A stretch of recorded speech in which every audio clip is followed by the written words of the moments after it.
Namo tassa bhagavato arahato sama sambuddhassa. Namo tassa bhagavato arahato sama sambuddhassa. Namo tassa bhagavato arahato sama sambuddhassa. Buddhang dhammang sanghang namasami. Welcome, everyone. Lovely to see all of you. And we are now our last talk on this series of the awakening factors. And this is the seventh of the awakening factors, the, the end of the list. And it is upekkha. This is a Pali word. It usually gets translated into English as equanimity, sometimes equipoise. It's this idea of balance, centeredness, evenness. The Pali literally means looking on. And this is a wonderful, wonderful thing to know. This idea of not getting involved, not not being agitated or disturbed, but not anything to do with pulling away or turning away. It's an amazing quality. And I want to say 5 things about it in this intro. It's important to understand. When I first came to the Buddha's teachings, I had never really heard anyone talk about equanimity. I remember having to look that word up in the dictionary. Everyone keeps talking about equanimity. And I mean, I think I was thinking about marketplaces and equity, and yeah, it was pretty off. Equanimity, looking on. So these 5 things. The first thing I want to say is that it's the last of the awakening factors. It is the culmination. It's the pinnacle. And often at the end of these lists that the Buddha gives is wisdom. And equanimity is a cousin of wisdom. They're in the same family, and it's full of wisdom. You cannot have true equanimity without a great deal of wisdom. That's the first thing I want to say. It's the culmination. It's imbued with wisdom. The second thing I want to say is closely related. That what is this wisdom? Equanimity has a very deep understanding of the big picture, and the 2 things uh, that we need to start having quite a bit of understanding and definitely a very open mind to in the Buddhist teachings that are really foundational and feeding equanimity are an understanding of karma, and that's why we chanted what we chanted today. That we understand as much as we have metta for people, as much as we have well-wishing, as much as we have a sense of justice and maybe are socially engaged, we also understand that there's this whole principle of karma operating. And that really is what's ruling the show. That all beings are the owners of their karma. So we have a child and they have a drug addiction or they have a cancer diagnosis, and of course, we're concerned. Of course, we're stepping in and stepping close, and we understand that karma is at work. All beings are the owners of their action, and they inherit its results, including ourselves. So this understanding of equanimity of karma that can give way to this balance, centered, undisturbed way of navigating the world is, I just completely lost my train of thought. It was a good one. One sec. Oh, yeah, that much of what's happening, so much of what's happening is old karma. Like we're sitting in meditation. As I think why Ajahn Brahma, I always am saying it, this beautiful book, Who Ordered This Truckload of Dung? That's our old karma. Like, holy moly, what a mess. That's our old karma. And it has a huge influence on our experience. And so this can this can feed equanimity to not be so disturbed by it all. Like understand, okay, I don't know the actual percentage, but it is probably not 50% of what I can do now. Um, most of what I'm experiencing is old karma. So I just have to go from here forward and be trying to put in as good karma as I possibly can. And this is the best I can do. And so an understanding of karma. And the suit we've talked about it. The suttas talk about, only a Buddha can really understand karma. And that's because cause and effect is not one to one. That for everything that we're experiencing, there are so many causes that are fruiting and giving the result. Um, Karma. And the second thing to take on board and to open our minds and our hearts to is the Buddha's teaching about non-self. And it's related to karma, that everything is it's just a process. It's nature. It's nature doing its nature. It's nature unfolding. And we can not take it all so personally and not just be so wrapped up in our little our little experience. So the understanding and opening the heart and mind and taking on board the teachings of karma, the teachings of non-self, uh, very, very helpful uh, to give way to fruit equanimity and for us to be moving in that direction. The third thing I want to say is that equanimity is it's a very refined experience. It's a very refined mental state, and it is really it's subtle, but it's the joy of peace. It's the joy of deep understanding and peace. It's got a coolness of understanding, but it also has a warmth of aliveness. Um, I think uh, maybe I can give an example.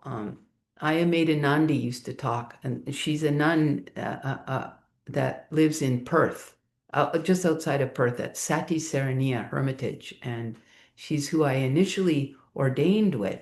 And she would talk about equanimity being like the grandparents. Metta and mudita are like the parents, but equanimity has this quality of the grandparents, and this brings in that that wisdom piece, grandparent and the big picture. But it is like a grandparent, and if you know grandparents, they'll talk about this amazing experience of having this love that is not so entangled. It's not so enmeshed. Many grandparents experience this love for their grandchildren that is quite a bit purer. Your ego is not as invested, you know. So there's this idea of a little bit of distance, but still a very, very deep connection. The fourth thing I want to say is talk a little bit about what equanimity is not. And I mean, I'm saying that these are five things that kind of all blend together, really. Um, Equanimity is not uh, it's not indifferent at all. It's not, there's nothing about it that's removed, that's distant, that's shut down. It's none of those things. It's the opposite.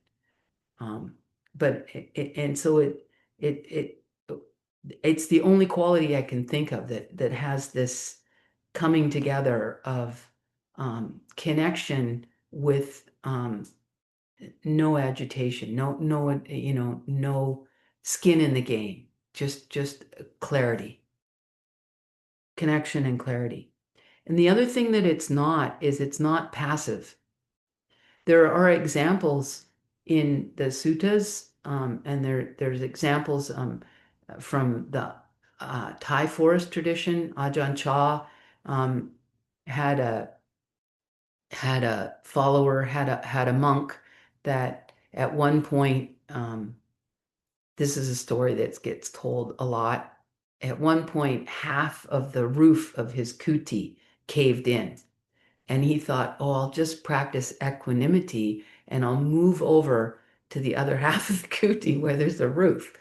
And Ajahn Chah, and this is a misunderstanding of equanimity. It's not absolutely passive. Um, this is this is dumb equanimity. Well, it's not really equanimity. And Ajahn Chah was like, "That's ridiculous. Fix the roof. Get get on the ball." And there's an example in the suttas where it's with the Buddha, and it's in the Sutta Nipada, uh, book two, the fifth sutta, and it's this needle-haired yaka. Yaka is a certain kind of being, and there were two yakas, and they were needle-haired. They literally had hair on their bodies that were needles coming out, and they see the Buddha, and they've heard that he's the Buddha, and they're like, "Nah, we'll check this out." This ascetic. They see this ascetic sitting in meditation, uh, and they go up. One of them goes up to the Buddha and sits close enough that the needles of his hair are digging into the body of the Buddha, and they're thinking if he's really the Buddha, he won't move away. He'll be just equanimous. He'll be fine. And of course, the Buddha moved away. It's like completely unnecessary, and and then the Buddha gives a teaching about that. This again is a misunderstanding.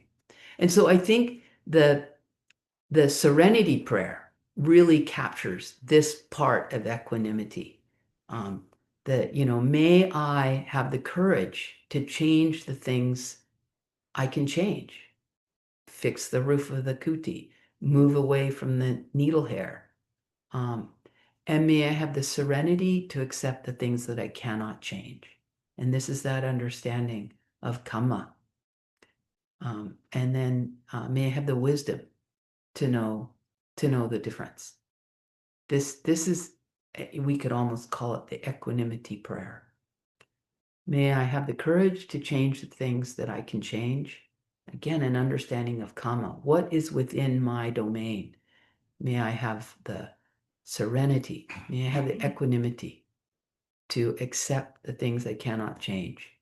And may I have the courage to know, may I have the wisdom to know the difference. And the fifth thing that I want to say about equanimity, just in this supposed introduction, is that it, like many things in the Buddha's teachings, it's both something that we cultivate, it's something that we intentionally, deliberately practice, and it's something that fruits, it's something that manifests, it's something that results from our practice. It's both these things.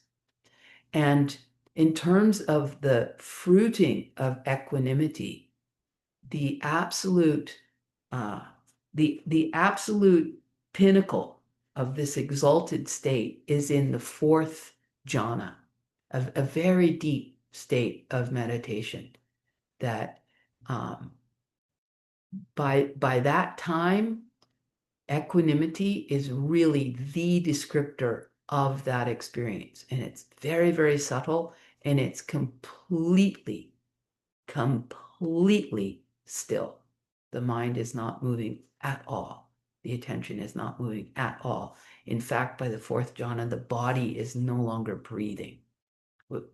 There's that level of stillness. That's the pinnacle of the fruit of this amazing state of equanimity, completely imbued with wisdom. The cultivation of equanimity is what I want to talk about for the rest of the talk. And I'm excited about it. I listened to so many talks by Ajahn Brahm on equanimity, and learned some things I'd never heard before, and they're things we can be doing. So we can be practicing equanimity, and this cultivating this quality of looking on. And one place that we can practice it is with physical pain. This is a great area to practice equanimity. Another area to be practicing it in is with our ill will, with our fault-finding mind. These are two areas that we can add this tool into our meditation kit. And how? Ajahn Brahm, his method of meditation that he writes about very clearly in Mindfulness, Bliss, and Beyond is this sequence of uh, becoming more and more still. And it involves really coming to understand and know and be able to feel, have a felt sense of the doer inside each one of us, the controller. This is something that uh, it has so many different shades and so many different ways that it shows up. In fact, some early meditators will even experience controlling the breath. And maybe some of you have had that experience. So this is something we need to come face to face with when in our meditation, all the different ways that we're trying to control our experience, control our bodies, control our breath, control our emotions, control our experience, control our environment. And this is the doer, the controller, the fixer. And it's deeply enmeshed with fault finding. You know, when we're finding faults, we're creating things to do, things to fix, things to manipulate. And equanimity is the opposite of that. It's this looking on, this not getting involved. And so if you listen to Ajahn Brahm's meditation instructions, this is his main instruction. Just just watch. Just watch. Just be patient, trust, surrender, watch. You know, if he'll talk about if dullness and drowsiness, the third hindrance, if this is coming up a lot, he's so big on don't fight it. Don't struggle. Don't try and control it. Like just surrender. I mean, watch it, understand that it's a hindrance, but he'll talk a lot about just going to sleep. You know, just let yourself nod off. And invariably, you will wake up in like 10 minutes, 15 minutes, half hour, whatever, and be bright. Just don't fight. Don't fight, don't control, don't resist, don't manipulate. This is going the way of equanimity. Like just not getting involved. So, I want to get explicit because so often, you know, there's all these other teachings of the Buddha about the four right efforts. And so it's really important that we understand that there's not just one way, there's not just one approach. There's not a magic bullet. And the more that we understand the landscape of our minds and the landscape of meditation and the landscape of working with the five hindrances, the better off we are. So um, we sit down to meditate. The very first order of business is to be clear and give clear instructions to the mind, to the attention. I'm wishing, that the mind, okay, attention, we're meditating and we're going to be paying attention to breathing in and breathing out if breath is your meditation object. And then the mind goes off. And again, you bring it back, you bring the attention back. And first order of business is metta. We want to not, metta is more active than equanimity. It's an actual, welcome, welcome. We're not fighting ourselves. We're not fighting the meditation. We're not fighting what's happening. Welcome, welcome. Which this is all based obviously in mindfulness and awareness. We know what's going on. And then after this is in place, mindfulness is in place, the quality of metta is available. We are truly welcoming, even if it's very difficult. Welcome. Now we come to a crossroads in our meditation. One direction would be to use the four right efforts. Okay, so welcome. Let's say it's restlessness and remorse. And it's unpleasant, right? The mind is unsettled. The body maybe even is restless. The legs, the hands, whatever, the throat, the torso. So restlessness is there. Welcome. And now we're at this crossroads. Do I engage the four right efforts? In which case it's more active. And with the restlessness, I might emphasize, if I'm going to do the four right efforts, I'm going to try to disentangle from this hindrance that's arisen and get myself back onto, the beautiful track and cultivating the wholesome. That would be going down the four right effort bend in that road. And the other possibility is that I give it a go with equanimity, which is very not active, not engaged. That would be this looking on, like, oh, and you could use some curiosity, like, oh my gosh, here we go. This is restlessness. And I just look on, watch, watch, watch. That would be going down the equanimity road. And we can try. And, you know, if you're going to try the equanimity road, you need to have a lot of mindfulness. So if it's early on in the meditation, probably you're going to do the four right efforts. If it's later on in the meditation, you could give it a go. Try this equanimity road where you just look on, watch, watch, watch. And if we truly are not getting involved, there's a very distinct possibility that this thing just peters out. We're not reacting, we're not involved.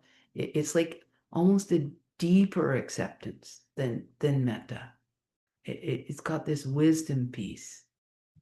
And the litmus test, if you want to try going down that road, the litmus test would be, a minute later, 2 minutes later, 3 minutes later, is it settling down?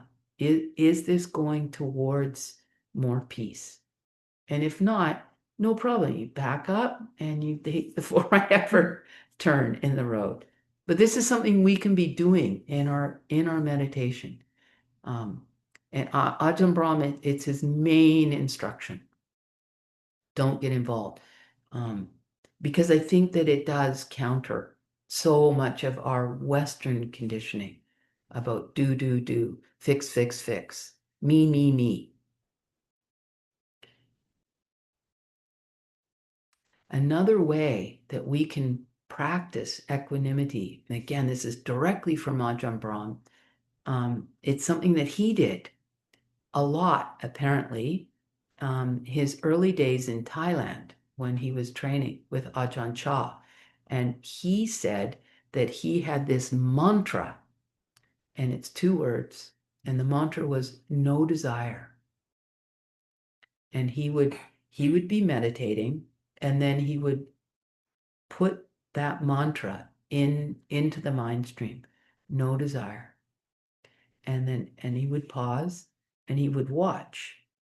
He would let that intention, let that very clear intention land in the mind stream and watch the effect that that had.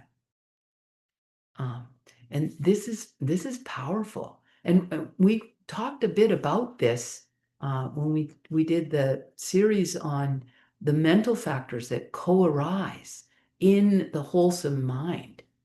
And there's about 14 of them, but the four that are really, really important and should be in our tool belt as meditators is mindfulness, of course, faith, and then non-greed and non-ill will.